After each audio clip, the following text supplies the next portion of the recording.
To Thoughts Can Change Your Life with me, Reverend Lee. Why be curious? Well, if you're not curious, nothing in your life changes. There's no growth, there's no expansion. You simply live your day over and over and over again. You see, curiosity followed with imagination, followed with a decision, followed with becoming what you're curious of, causes you to expand and grow. Curiosity also invites you to look at what others are believe and experiencing and ask, is this right for me? Is this for me to do? When I get curious, the thing that pops for me the most is the fact that I'm unique. So, what is making other people's lives get them excited, I have to ask, would that excite me? And then what I understand is maybe not. Why? Because what that person may value in their life is different than what I value in my life. So when I look at curiosity, I say, okay, what's the number one thing I value? Well, the number one thing I value is the ability to become more aware. So my curiosity there is all about what can I do to become more aware? If I try this, will I become more aware? Will I try that? Will I become more aware? If I just stand still, will I become more aware? How do I become the observer? If as the observer, do I become more aware, or am I just aware of the same thing over and over and over again? Am I curious enough to realize, my thoughts create my life? If my thoughts create my life, then if I'm having this life experience over and over again, what would happen if I changed my thoughts? So curiosity actually opens the door to greater experience. If we're not curious, we're not going to ask questions. We're just going to blindly repeat what we believe we know right now. And if we just live in what we know right now, nothing in our lives changes. People don't like it when you change. Why? Because that means that they have to change. They have to see life differently. And you know what? I'm just going to say this, and I say this over and over again all the time. You really can't care what other people think. If you do, then you become a victim to what their expectations are of you, or your perceived expectations of what they have for you. How many times do you go dating someone and you perceive this is what that person would like, and so you become it?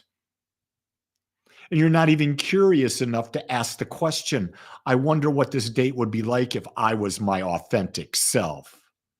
No, you've turned it away. What type of person would I attract if I was always authentically me? That's a great question.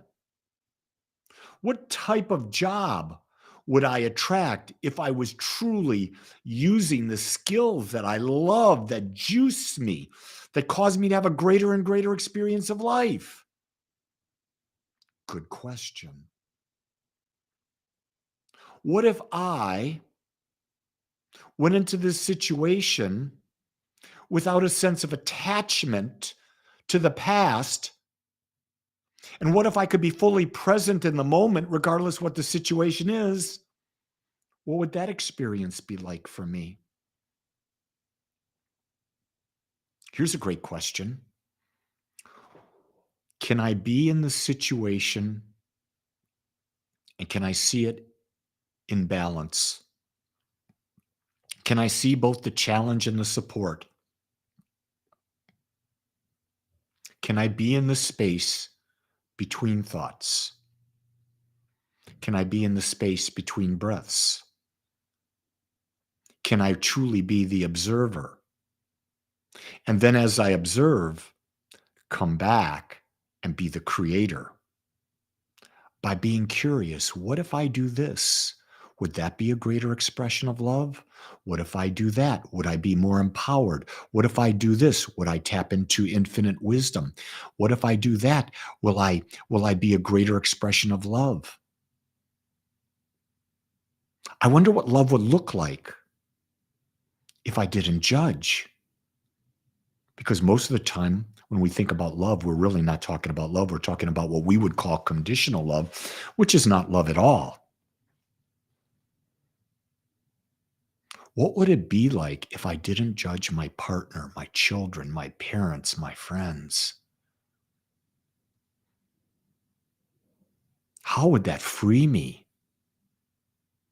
What would it be like to be curious to know, what if I could just find balance in my past and not let that negative situation that I perceive be a part of my day today and hold me back because I have fear? Most of the time, when we've not balanced our past, we live in fear. So the question we got to ask is, be curious. Is there really only now? Or does the past exist because I bring it into the now? Why am I so anxious? Why am I so worried about the future? Oh, am I projecting the past into the future? But what if I was in the now? If I was truly in the now, there'd be no past, no future. And I wouldn't be bound by feeling depressed or feeling anxious. Depression is holding on to the aspects of the past that no longer serve. Anxiety is fear of the future based on what the past was. So, how curious are you? Are you curious that you can do things that others can't based on the situation?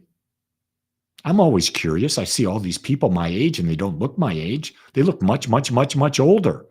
Then I realize, wait a second, I look much younger. I act much younger. I'm able to move as a much younger person. Why? I was curious. I've been curious for a long time. How is it that I don't have to be a statistic? What can I do that I am not a statistic? And so the way I eat, the way I drink, the way I meditate, the way I behave, the way I live my life, I try to be curious so that I'm not a statistic, but rather I embrace my uniqueness. And then be curious, what is your uniqueness? What makes you unique? What juices you? What lifts you? I don't know. Right now, tomorrow's healing session at 10, I don't have anyone signed up for to be a healee. If you would like to be a healee in tomorrow's session, lasts about 45 minutes at 10 o'clock Central Time, send me an email, and I'd be glad to have you as a healee. rev.leewallach@gmail.com. Just send me an email. I'd love to have you be a healee. It's an incredible thing. Are you curious enough to try it? Are you curious enough to understand or want to understand that love heals all? Are you curious what it would be like to receive? To really receive for no reason other than it's being given? How curious are you? Hey, it's your day. Be curious. Make it an expansive one. Make it your perfect day. Until tomorrow, much love. Aloha.